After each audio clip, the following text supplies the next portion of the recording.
I am here with Beau, and that is Heather and Emma. How you guys doing? You're in Malibu, first of all. It's lovely to meet you. Lovely to meet you. Yeah, we're far away from home in Malibu. Yeah, I know you're out in New York originally, and I know you guys have known each other a long time. So, let's get the same question out of the way that you get at the beginning of every interview, I'm sure. How did you guys meet? When did you meet? And how did you start playing music together? Um, Heather and I met when we were like 10, 11 years old, but we had always gone to the same schools. We grew up like a few blocks away from each other in downtown Manhattan in New York. And our parents were good friends, our crazy moms. And they kind of introduced us, I guess, when we were, And like when we met, we had seen each other before through the neighborhood and just like in camp and in school. And so I think both of us thought, oh God, like when we first met each other, but we were like 12. So, that kind of thing is pretty cute anyways. But so, and then I didn't know, like I did. It's crazy to think then like that we've come so far, like, because then we got really, really close, learned guitar. Emma was taking lessons at this place in Greenwich Village, and I sat in on the lessons because I couldn't afford to take them myself, and it was really great. I mean, we just it just happened. Like I don't know. Emma became an amazing guitarist, and I was like really into the idea of like singing, and it just kind of came together. Came together at 12, 13, I guess, something like that, right? Yeah. Were you listening to music at the time? Were you aware of what was going on in the pop charts or in the indie world? Was there stuff that was influencing you? I just basically listened to everything my older brother was listening to, which was, well, I guess I started out listening to Britney Spears when I was a kid. But when I knew the difference, I started listening to like Radiohead and the Velvet Underground and all these cool bands my brother was listening to. And then later on going to shows, like our high school band shows in New York. And yeah, I guess we had just always been listening to music, a lot of like old school rap and and like I was really in a bubble, I would say. Like at the time, like I didn't really know what was good. I'd never really listened to music until I kind of met Emma, like and because I was an only child, I didn't have a lot of like friends growing up. And then like when I met Emma, it was just sort of like this like cultural gate to music opened, and I just it was really crazy. I was like, what the fuck? Like I only knew Jimi Hendrix and like Dido. Which is pretty good, I'd say. It's not bad. It's not bad. I think that kind of explains our band, really. Yeah. Or what we'd like to be. I'm an only child as well, and I remember being a kid, always being sort of like disappointed that I didn't have a friend that I could hang out with, until I met a best friend, and then the world changes, and you start to see the world through other eyes other than yours and your parents, right? I mean, it's such a big difference. And I'm guessing she turned you on to some of the music that she was talking about as well. Oh yeah. So what about starting to write songs? When did that happen? I was writing a lot of instrumentals in the beginning, and Heather was writing a lot of melodies and lyrics. And so we'd kind of just work off of each other, I mean, it happened immediately. Like we picked up the guitar and just wanted to write our own stuff. I still don't know many covers at all, actually, but yeah. Yeah. And we were both just like really like excited about it, so we could spend hours just together doing it, like especially like at that age, when like most of friends of ours were like out doing other things, but like we would just spend hours like working on songs basically. So what were you writing about at the beginning? What were the songs about? God, I feel like I remember. We really loved psychedelic art, and I had a bedroom that we would draw all over. and like mazes and like weird flower people. And I don't know, we were very inspired by just weird kind of art. And we'd write about getting lost in like fields of flowers and green eyes. And like, I don't know, it was all very poetic and really not literal at all. Very magical. Were you reading? Are you readers? Were you inspired by stuff that you read? Oh yeah, we were reading everything like that we should have been reading at the time. Actually, it was. I mean, we were reading like philosophy. We were reading like fiction, nonfiction, science fiction, like weird. Like you were reading a lot of. I feel like science fiction. Yeah, I at was the really into time. sci-fi, like Kurt Vonnegut and Ray Bradbury, I guess at the time. I was reading more like weird Steppenwolf and like weird like existential literature and stuff. And yeah, I mean, but basically just always trying to kind of write about like the what ifs in life. I think at that time we always had like, you know, our eyes on our dreams and like the things that really like inspired us deep down, and it could be small moments too, but like even in a small moment, like something crazy can happen in your life and like how that affects you. So we'd like write about that and, you know, like boys that we had crushes on and I don't know. I was reading an article about you guys a few years ago. It was in W Magazine, and it was by somebody who said, "This is my best friend's band." Do you know the article I'm talking about? Yeah.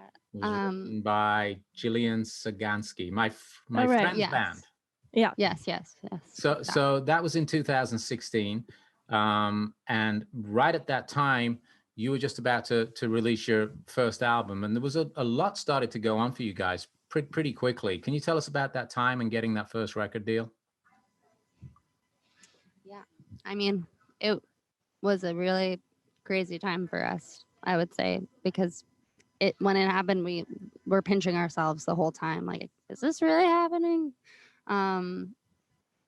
But it was basically just through like a friend that we ended up getting like signed in Paris, because we were kind of like traveling there a lot at the time and trying to be in the scene or whatever, but like sort of not really.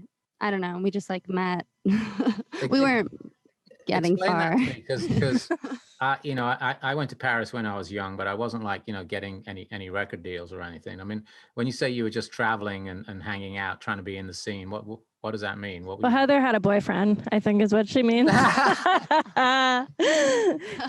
So the one time I decided to tag along, I was like, I'm going to go to Europe. I'm like 15, whatever, 16.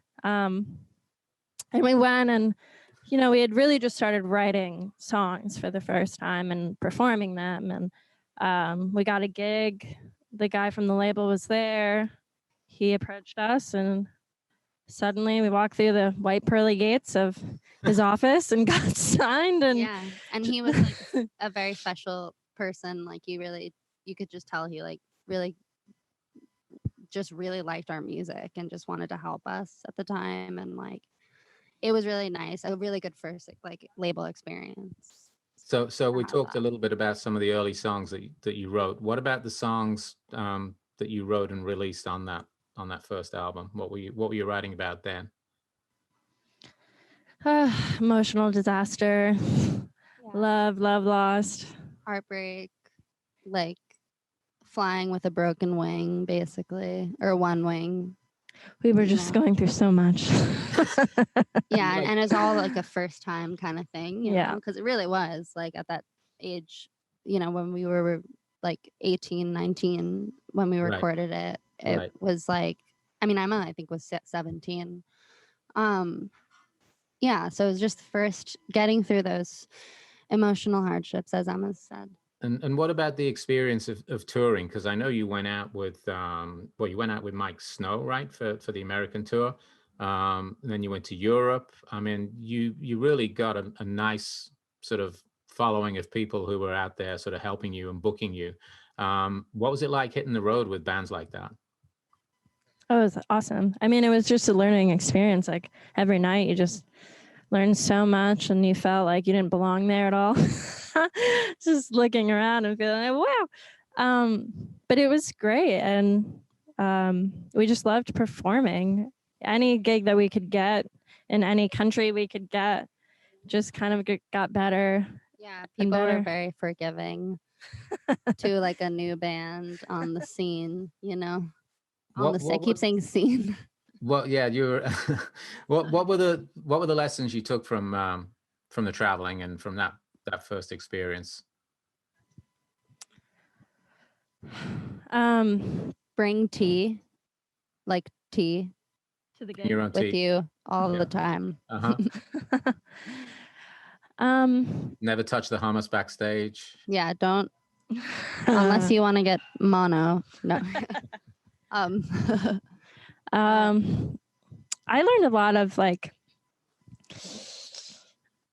learned how to be relaxed. You've got to be really relaxed and kind of patient with everyone and yourself, you know, and really you've got to work with a lot of people in the music industry. There's a lot of different people doing different things all the time. And, you know, we were really young and just learning to say thank you. and to say thank you a lot. Yeah.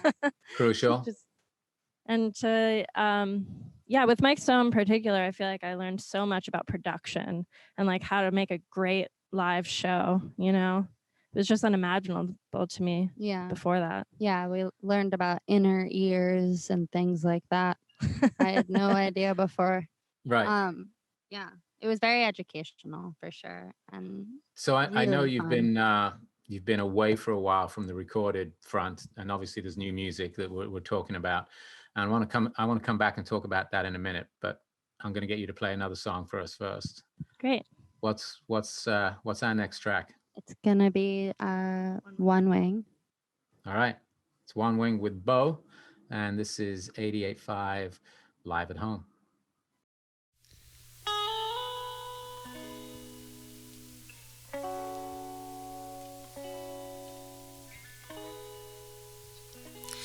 How do I forgive myself for my own mistakes?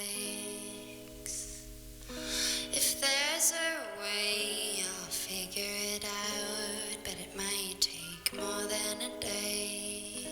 Could you possibly help me understand I was wrong, but it's okay? Would you even hold my hand, speaking softly in my ear? Would you even hold my hand, speaking softly in my ear? Could you possibly help me, please?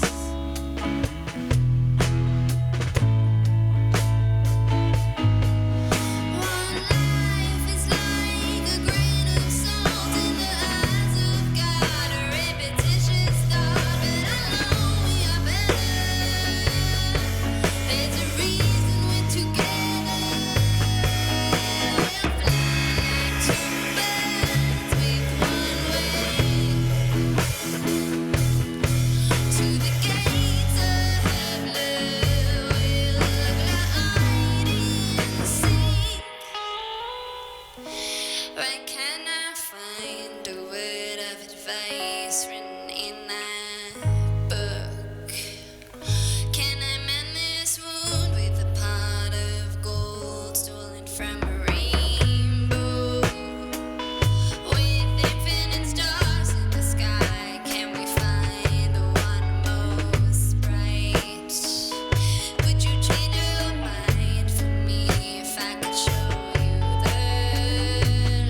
All right, so another song from Beau. Where'd the name come from? I'm sorry, but I have to ask. Beau.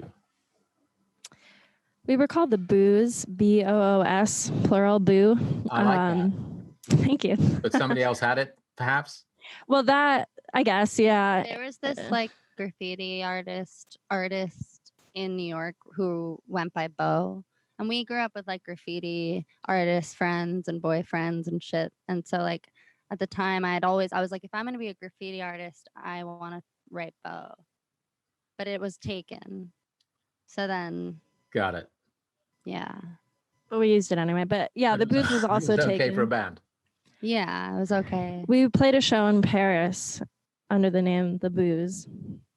And someone said La Bouse or something, which actually meant cow shit. And we kind of kept on getting that. Yeah. And we thought we're not punk enough for that name. So, and we were playing in France all the time. Our label was out there.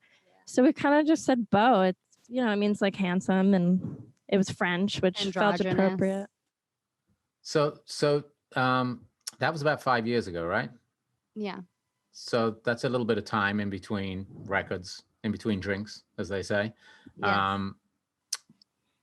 How have you been dealing with the last year? I mean, I don't know. Were these songs for the new release already recorded, or have you been recording them during quarantine or lockdown? Probably before. You know, a lot last summer. We were just in and out of basements, recording studios in New York, our own basement studio, and just kind of growing, learning how to produce ourselves, engineer ourselves. Yeah. Well, you're fully independent this time around as well, right? Yeah. Right. Mm-hmm. So how does that change the way you approach recording? And when you say learning how to produce, I mean, tell us a little bit more about that. I'm presuming obviously you're 5 years older, which means that like most of us, hopefully we grow and evolve and mature and perhaps learn some new things. It's a lot more fun. Yeah. Can you tell us about the process for you guys? You say in and out of basements. I mean, what, just finding places wherever you can, or recording with friends? Well, we have a studio in Emma's basement in New York, and we've turned it into like a really awesome rehearsal space and recording studio. So we pretty much can go down there whenever we want to make a really solid demo of anything. I think we just also have this feel like if we were to go anywhere, we could just do it, sort of, because we feel more confident. We're more knowledgeable with like programs like Logic, and like it's just sort of like it's not as difficult. But I think that the same thing still remains now as it did then, which is that like to write the best song, is still always going to be the challenge, I think. But like, it's just like, as long as you have a guitar and like, a notebook and a pen, you can pretty much write anything. I mean, I don't know. I guess, I don't know if that answers your question, but yeah. Yeah, I think so. I mean, what about lyrically? Again, I was reading something that said that, you've always been blunt and honest with your lyrics. What are you writing about on these new songs? I mean, the new single that is out now, obviously, is Dance With Me. Tell us about that. Tell us about that song. That seems to be something that is very much about the moment. About Dance With Me? Uh-huh. Well, it's just basically like about creating a very positive and like happy environment in chaos, and in like a space that maybe feels like there's negative energy around, or like just if it's not going as you planned and all you got to do is kind of dance, or just dance in your mind, or laugh, or whatever it really is. Just,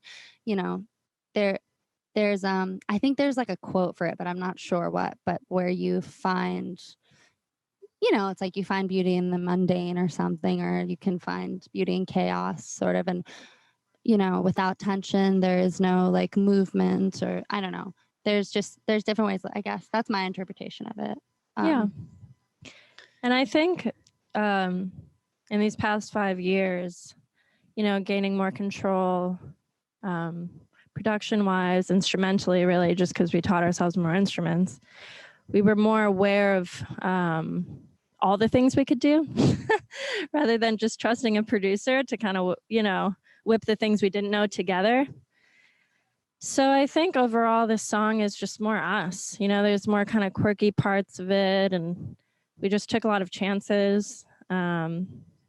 We kept it very much like the demo, honestly. We didn't really re-record too much in a proper studio because we wanted it to be a little kind of weird sounding, I guess. Yeah. It's funny how that happens sometimes. You do the demo, and then you go into the studio and you think, oh, well, let's put this on and this on and this on. And then you look at it and you go, kind of liked it how we just did it at the beginning. Was it kind of like that? Yeah, it's always, that's it. So before we let you play the last song, just very quickly, obviously you're here in LA right now. Nice view there in Malibu. I haven't been to the city to Manhattan for a while, like most people, obviously, because we can't really travel. But how is the city? How is New York? How's it feeling right now?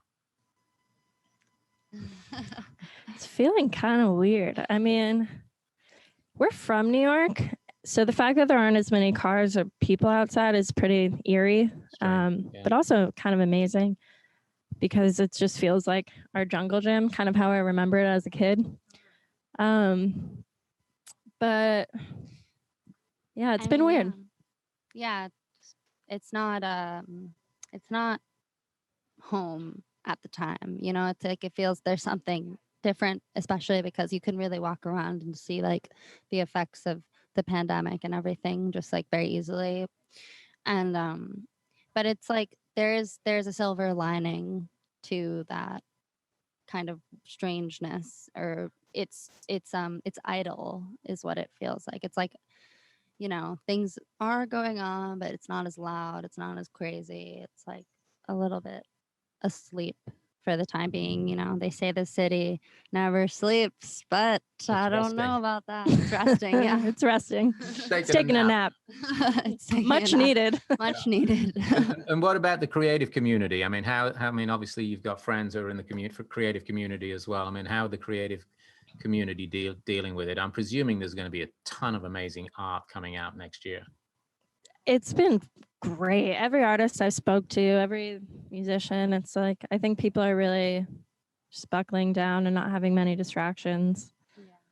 I mean, having access to a recording studio isn't happening right now, which kind of sucks, but other than that, the writing and I think it's been flourishing. I think it's been really good for that, actually. So. And obviously you can't play out live right now, but do you have any plans to do any shows that you can stream, or I mean, what's coming up for you with the new music? How are you going to promote it? I think when we get back to New York, we're going to set up some type of live session situation in my basement, like weekly live streaming on Instagram and maybe Facebook. Nice. Just us doing it ourselves. And it'll be a good reason to practice, honestly, because that's the most important. It's just to get really good. Right. So and hopefully sometime next year, although I got a feeling it's not going to be anytime soon, but maybe towards the end of the year we'll be able to get out and see live shows again, and I'm sure you're chomping at the bit. Yes. We'll probably be on to the next album by then. Yeah.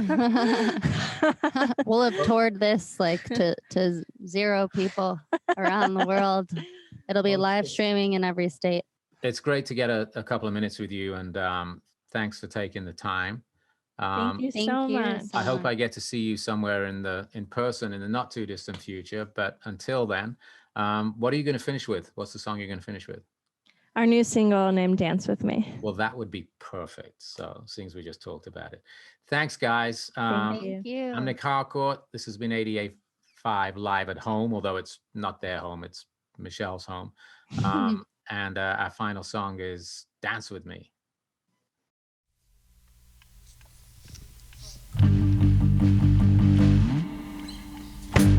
Following the footsteps of a crazy person, and I'm lost in my mind. I know that I lost it, but I can't define all the things it has cost it. Walk from the left to the right, to the front and the back, turn around, don't get hurt.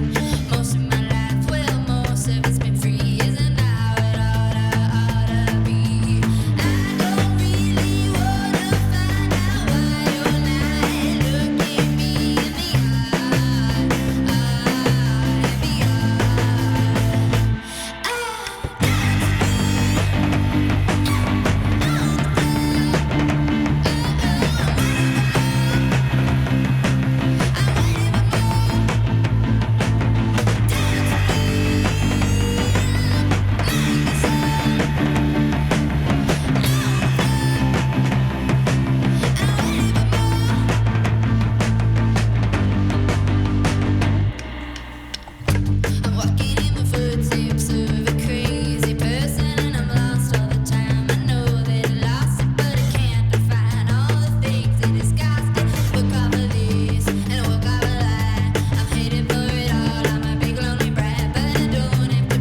88.5 FM, KCSN, and KCSN HD1 Northridge, Los Angeles. KSBR and KSBR HD1 Mission Viejo. A service of California State University Northridge and Saddleback College. Member-supported public radio. Streaming on the web at 885fm.org.